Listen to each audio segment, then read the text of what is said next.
오늘 우리에게 주시는 하나님의 말씀은 요한복음 4장 46절에서부터 54절까지 말씀입니다.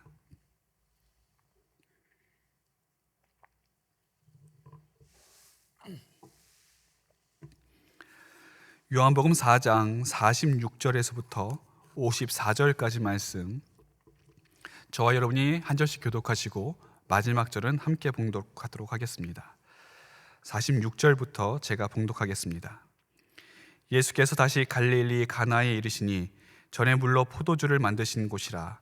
왕의 신하가 있어 그의 아들이 가버나움에서 병들었더니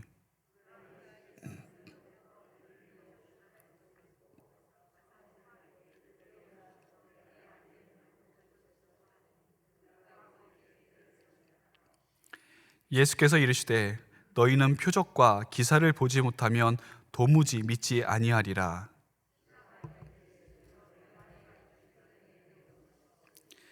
예수께서 이르시되 가라, 내 아들이 살아있다 하시니 그 사람이 예수께서 하신 말씀을 믿고 가더니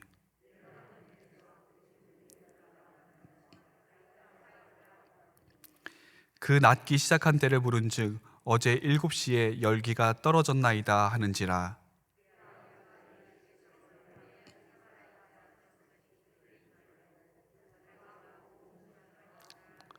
같이 읽겠습니다. 이것은 예수께서 유대에서 갈릴리로 오신 후에 행하신 두 번째 표적이니라. 아멘.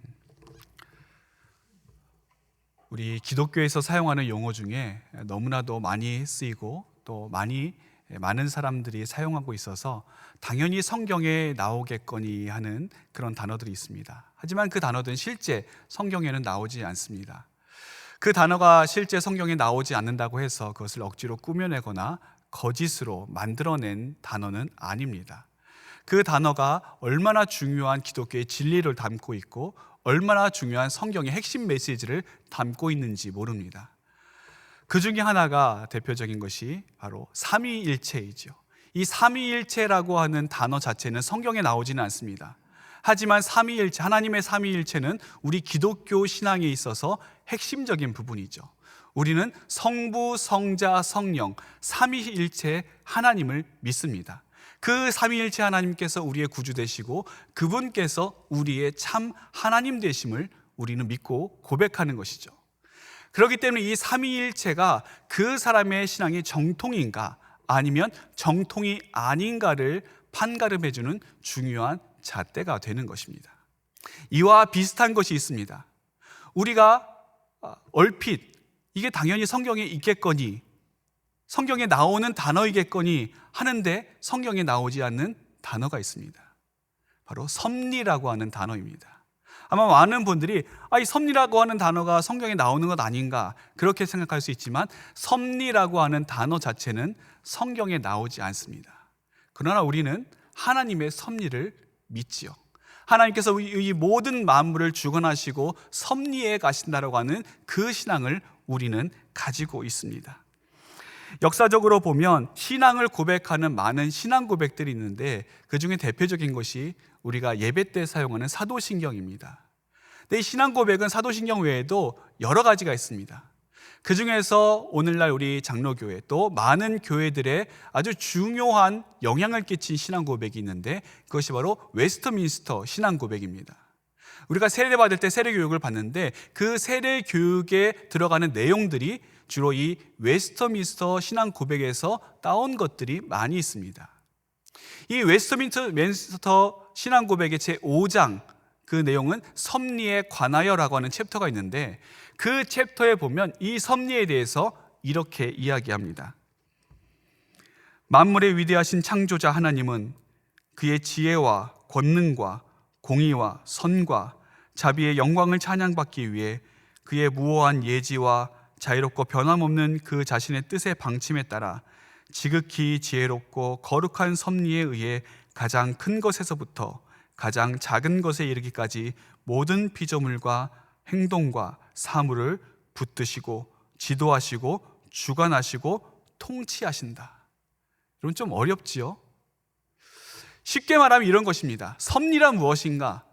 섭리란 하나님께서 과거에도 현재에도 미래에도 이 모든 것들을 다 주관하시고 섭리하시고 인도하시고 통치하신다라고 하는 그 믿음, 그것을 믿는 신앙이 바로 섭리신앙입니다. 칼빈이 이야기하고 있는 이 예정론도 바로 이 섭리신앙과 그 맥이 맞닿아 있습니다. 많은 분들이 헷갈려하는 것 중에 섭리와 운명의 차이를 혼돈하는 분들이 있습니다. 섭리와 운명, 이 섭리와 운명의 차이에 대해서 스펄전 목사님이 이런 이야기를 했습니다. 운명은 존재하는 것은 무엇이든 반드시 존재해야 한다고 말하지만 섭리는 다릅니다. 섭리는 하나님이 정하신 것은 무엇이든지 반드시 존재해야 한다고 이야기합니다. 그러니까 운명론은 무엇인가? 있기 때문에 있는 겁니다. 그게 왜 있는지 몰라요. 그냥 있기 때문에 있는 것이고, 섭리는 무엇인가?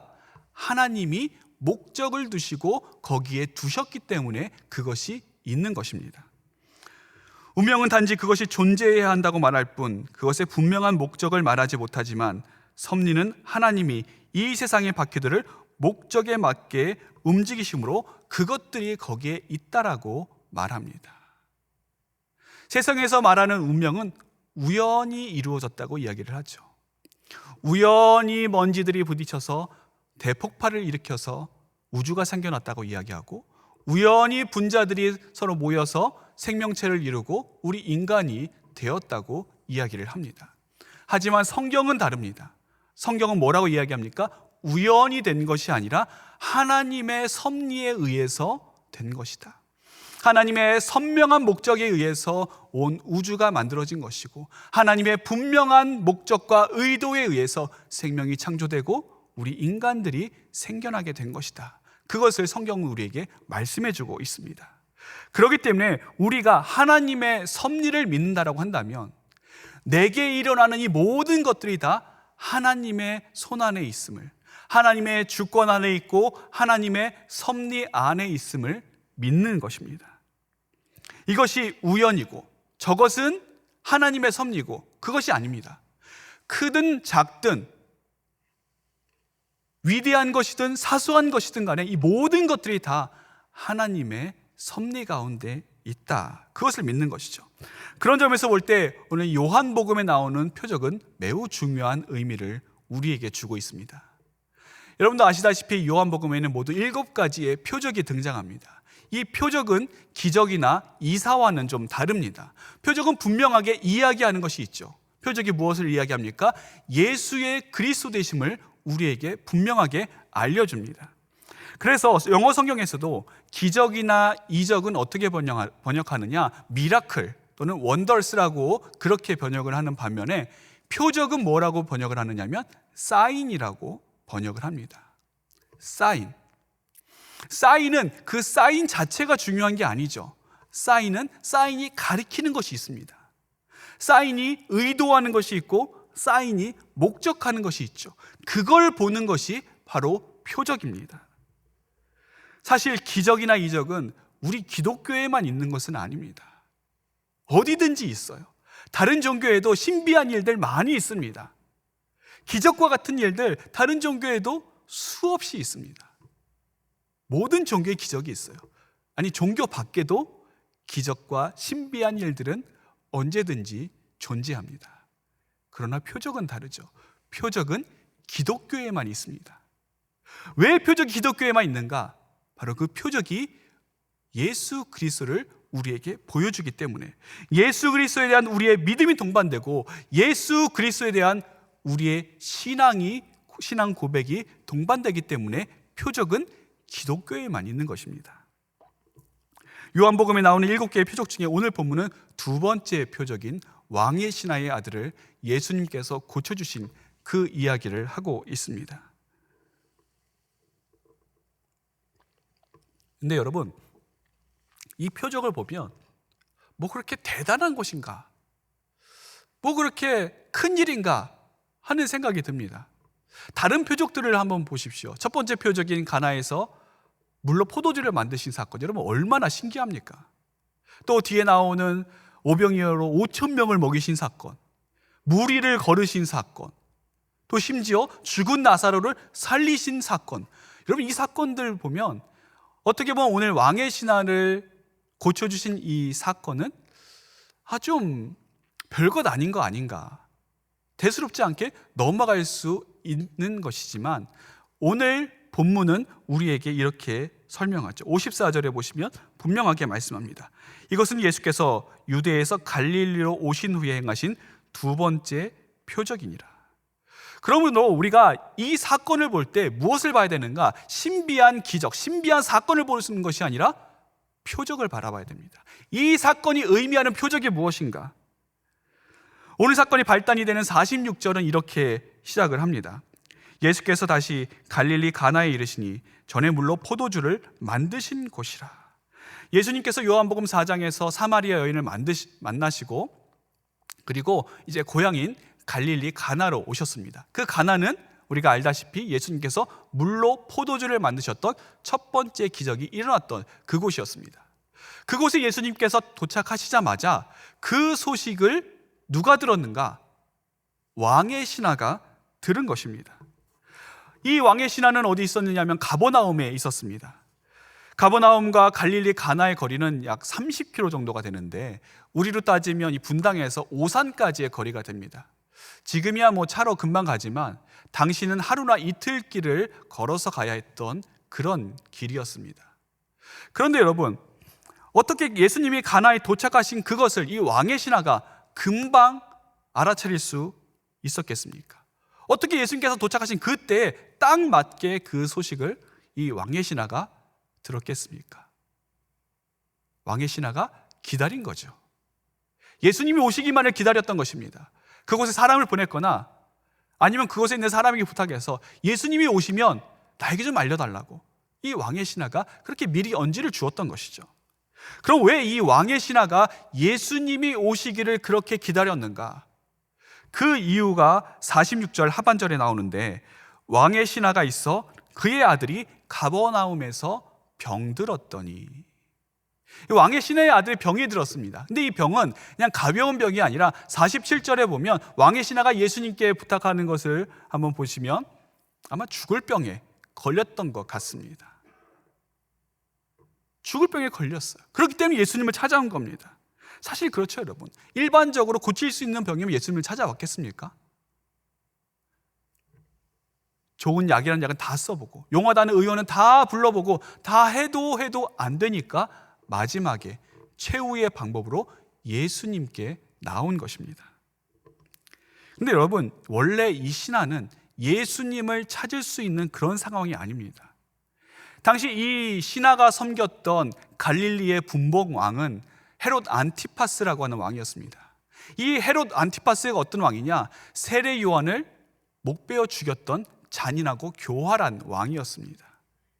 나중에 예수님에 대한 소문을 듣고 이 안티파스가 뭐라고 생각하느냐면 세례 요한이 부활했다. 그러면서 이 예수님을 죽이려고 호시탐탐 기회를 노렸던 그런 사람입니다. 그런 왕인 줄 아는데 왕의 신하가 예수님을 찾아갔다? 그것도 그분 앞에 무릎을 꿇고 뭘 부탁하기 위해서 예수님을 찾아갔다? 이게 만일 왕에게 들려지게 되면 이 신하는 어떻게 되겠습니까? 더욱이 이 신하가 예수님을 뭐라고 부르는지 한번 보십시오. 49절에 이렇게 이야기합니다. 주여, 내 아이가 죽기 전에 내려오소서. 이 사람이 주라고 이야기할 수 있는 사람은 이 갈릴리 지역에선 적어도 분봉왕 헤롯뿐입니다. 좀 더 넓게 폭을 넓혀보자면 로마의 황제, 그에게만 주라고 할 수 있는 것이죠. 그 외에는 누구도 주라고 해서는 안 되고 주라고 이야기할 수 없는 사람이 바로 이 사람입니다. 그런데 이 사람은 헤롯 외에, 로마 황제 외에 다른 누구에게, 다른 분에게 주님이라고 하는 그런 호칭을 붙이고 있습니다. 그리고 이 사람은 자신이 높은 관직에 있는 사람임에도 불구하고 다른 사람을 보낸 것이 아니라 자신이 직접 예수님을 찾아왔습니다. 왜 그랬겠습니까? 그만큼 급했던 거지요. 급하지 않으면 자신이 직접 찾아가지 않습니다. 급하지 않은데 내가 못하러 굳이 갑니까? 그냥 사람 보내면 되고 뭐 편지 써서 보내면 되죠. 근데 이 사람은 급한 거예요.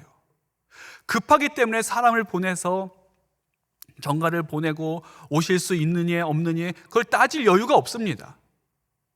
언제 다시 올 수 있는지 약속을 잡고 또 그것을 컨펌하고 그럴 수 있는 시간적 여유, 마음의 여유가 없는 거예요. 그렇기 때문에 자신이 직접 예수님 앞에 나와서 예수님을 찾고 예수님께 부탁을 하고 있습니다. 여러분, 누가 예수님을 찾습니까? 급한 사람이 찾는 거예요. 누가 예수님께 간구하고 기도합니까? 예수님이 급한 사람이 기도하고 예수님이 급한 사람이 예수님께 간구하는 겁니다. 어떤 분은 뭐 그런 걸로 기도하시나, 뭐 그렇게까지 기도하나, 그렇게 이야기하실 분이 있을지 모르겠지만 그런 분은 그만큼 급하지 않기 때문에, 그만큼 급해보지 않기 때문에 그런 말을 할 수 있는 겁니다. 정말 급하면 남들이 볼 때 아무것도 아닌 걸로도 하나님 앞에 엎드리고 간구할 수 있습니다. 정말 다급하면 남의 이목과는 전혀 상관없이 아랑곳하지 않고 그렇게까지도 하나님 앞에 기도할 수가 있습니다. 오늘 우리의 문제가 무엇입니까? 예수님께 너무 느긋하다는 데 있습니다. 예수님이 급하지 않아요. 예수님이 있어도 그만 없어도 그만입니다. 예수님이 아니어도 찾을 것이 너무 많이 있고 예수님이 없어도 안 계셔도 큰 불편함 없이 편안히 그냥 잘 살아갈 수 있는 우리 아닙니까? 그러니 예수님께 집중하는 것이 우선순위에서 밀려나고 예수님을 바라보는 것이, 예수님을 찾는 것이 후순위로 밀려나는 것 아니겠습니까? 예배를 통해 예수님을 만나지 못해도 급하지 않습니다. 말씀을 통해 주님의 음성을 듣지 못해도 그리 급하지 않아요. 왜? 나중에 뭐 유튜브로 예배 참여하면 되고 나중에 뭐 다른 교회, 다른 목사님 설교 들으면 되지 뭐. 여러분, 우리가 한번 깊이 생각해 봐야 됩니다. 나는 예수님이 급한가? 나는 진정 예수님에 대해 다급한 마음을 가지고 있는가? 우리 예수님께서 마태복음 5장의 산상수훈에서 이렇게 말씀하십니다. 심령이 가난한 자는 복이 있나니 천국이 저희 것이며. 이 심령이 가난한 상태, 그 상태가 어떤 상태입니까? 마음이 급한 상태예요. 마음이 급하기 때문에 심령이 가난합니다. 마음이 급하기 때문에 예수님을 찾을 수밖에 없습니다. 심령이 가난한 자는 천국이 저희 것이며. 여러분, 천국이 어떤 곳입니까? 뭐 좋은 곳, 행복한 곳, 즐겁기만 한 곳, 아무 아픔이 없고 슬픔이 없는 곳, 영원히 살 수 있고 죽음이 없는 곳, 그곳이 천국이 아니에요. 예수님이 있는 곳이 천국입니다. 예수님이 계셔야 그곳이 천국이에요. 그러니 예수님이 급해서 심령이 가난한 자는 어디에 거할 수 있는 것입니까? 예수님께서 계신 그곳, 천국에 거할 수가 있는 것이죠. 그런 의미에서 볼 때 지금 이 왕의 신하가 어디로 찾아온 것입니까? 예수님이 계신 곳으로 찾아온 겁니다. 잠언 8장 17절은 우리에게 귀한 말씀을 들려줍니다. 나를 사랑하는 자들이 나의 사랑을 입으며 나를 간절히 찾는 자가 나를 만날 것이니라. 이 왕의 신하는 표적의 주체이신 예수님을 찾아왔습니다. 여러분, 표적의 제일 조건은 무엇인가? 예수님께 나오는 겁니다. 그리고 나의 일을 예수님과 연관짓는 겁니다. 성경에 나오는 표적들을 보십시오. 예수님 없이 일어난 표적들은 없습니다. 예수님 없는 기적들은 그냥 단지 신비한 현상에 불과할 뿐입니다. 오직 예수님이 있을 때에만 그 기적이 우리에게 표적이 되는 것이고, 오직 그 예수님으로 인한 표적만이 우리에게 있어서 참된 의미가 되는 것입니다. 그러므로 오늘 본문에 나오는 표적은 우리를 어디로 인도하는가? 예수님께로 인도합니다. 이 표적을 통해서 우리는 예수님께로 나아가게 되고, 이것을 통해서 우리는 예수님께서 우리에게 정말 필요한 분이구나라는 하는 것을 우리로 하여금 알게 해주는 것입니다. 사랑하는 성도 여러분, 우리는 모두가 다 예수님이 필요한 사람들입니다. 우리 중에 예수님이 없어도 되는 사람은 아무도 없습니다. 예수님이 가난한 자들에게만 필요합니까? 아니요. 부자들에게도 필요합니다. 예수님이 병든 자들에게만 필요합니까? 아니요. 건강한 사람에게도 예수님은 필요합니다. 예수님은 성공하고 높고 이 세상에서 잘 사는 그런 사람에게도 필요합니다.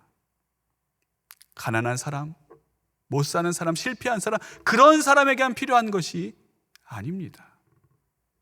우리 인간은 남녀노소, 부귀 빈천, 누구나를 막론하고 다 예수님이 필요한 존재들입니다.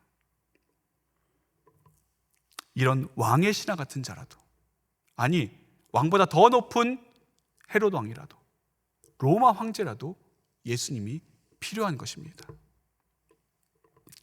김창옥 교수라고 하는 분의 강의 영상을 본 적이 있는데, 그분이 행복에 대해서 이제 강의를 하는 어떤 부분이 저에게 참 마음에 와닿았던 적이 있습니다. 그분이 이런 질문을 던지는 거예요. 여러분, 강남 산다고 다 행복합니까? 저는 강북에 사는데 그럼 저는 불행한 겁니까? 이 질문을 하는 거예요. 여러분, 강남 산다고 다 행복합니까? 여러분, 좋은 집 산다고, 넓은 집 산다고, 돈이 많다고, 세상에서 성공하고 높은 지위에 올랐다고 다 행복합니까?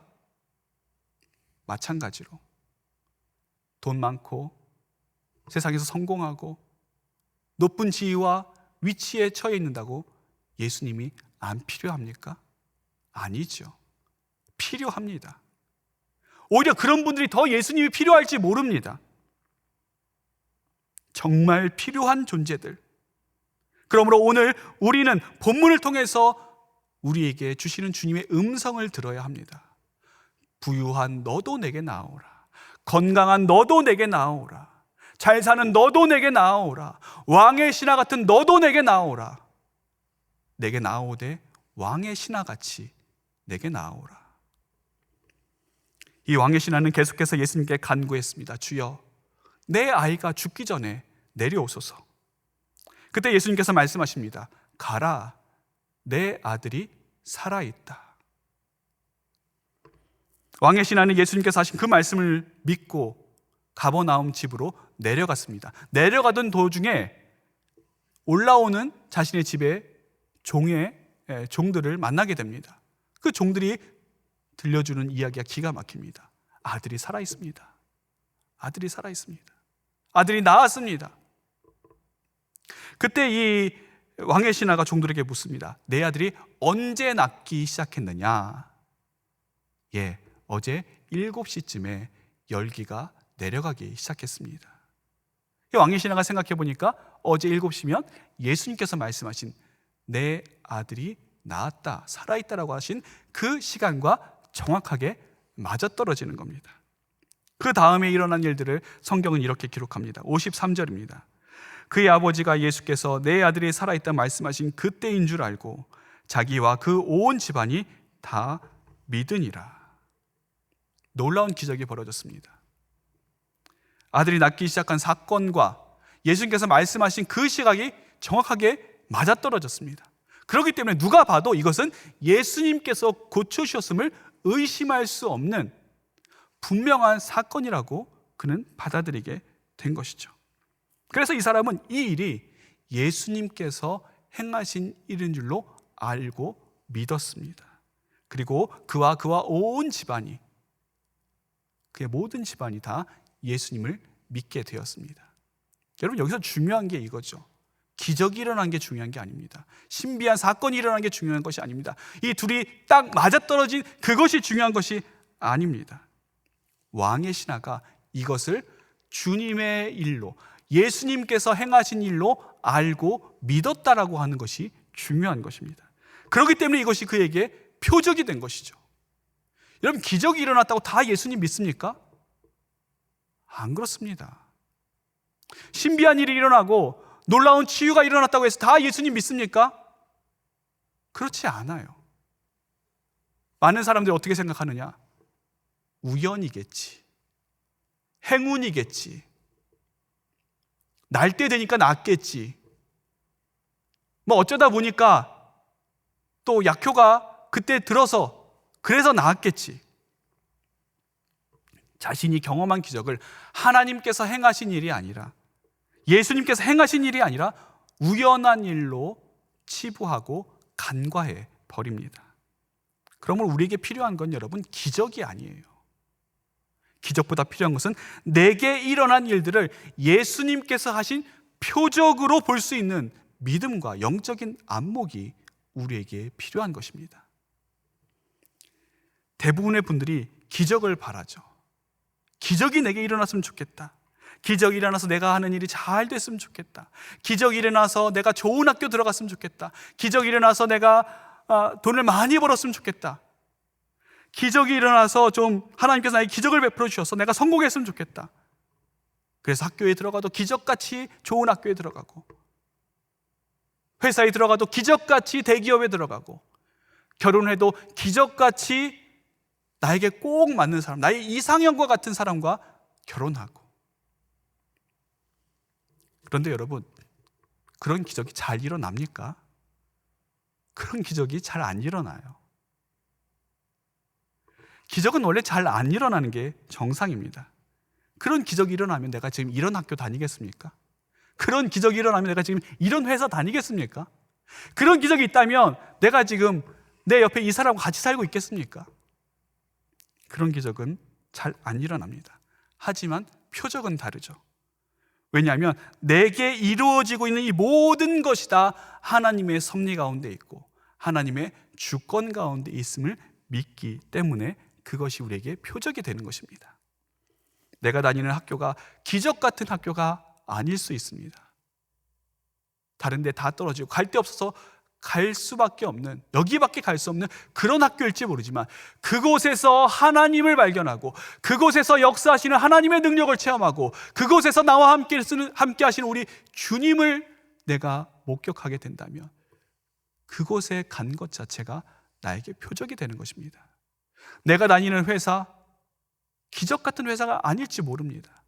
하지만 그곳에서 주님의 영광을 바라보고 그곳에 임하신 하나님의 놀라운 은혜를 바라보고 예수님이 하신 놀라운 일들을 내가 목격할 때 그 회사는 나에게 표적 같은 회사가 되는 것입니다. 나와 같이 사는 사람, 기적 같은 사람이 아닐지 모릅니다. 하지만 그 사람을 만나서 결혼한 것이 나에게 표적이 될 수 있어요. 왜 그렇습니까? 그 사람을 통해서 예수님을 발견하고 그 사람을 통해서 예수님께 나아갈 수 있기 때문입니다. 그 사람과의 결혼 생활을 통해서 내가 얼마나 큰 죄인인지, 얼마나 큰 가능성 없는 사람인지, 그리고 얼마나 내가 예수님이 필요한 사람인지를 알게 되는 것이죠. 그렇기 때문에 그것이 나에게 표적이 되는 겁니다. 여러분, 우리는 기적만을 구하고 신비한 일들만을 구하는 기적신앙에 머물러 있어서는 안 됩니다. 표적신앙으로 나아가야 되죠.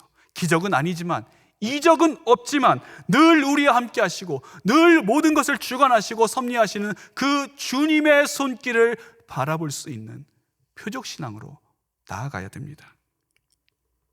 주님의 주되신 표적은 늘 우리 곁에 있습니다. 우리의 일상 속에 주님의 손길이 있습니다. 우리의 평범한 생활 속에 하나님의 섭리하심이 있습니다. 그 놀라운 주님의 손길을 바라볼 수 있는 영적인 안목이 우리에게 있어야 될 것입니다. 하나님께서 우리의 영안을 열어주셔서 우리로 하여금 그 표적되게 하심을 보게 하시기를 간절히 소원합니다. 기도하겠습니다. 하늘에 계신 우리 아버지여, 이름이 거룩히 여김을 받으시오며 나라의 마옵시며 뜻이 하늘에서 이룬 것 같이 땅에서도 이루어지이다. 오늘날 우리에게 일용할 양식을 주옵시고 우리가 우리에게 죄 지은 자를 사하여 준 것 같이 우리 죄를 사하여 주옵시고 우리를 시험에 들게 하지 마옵시고 다만 악에서 구하옵소서. 대개 나라와 권세와 영광이 아버지께 영원히 있사옵나이다. 아멘.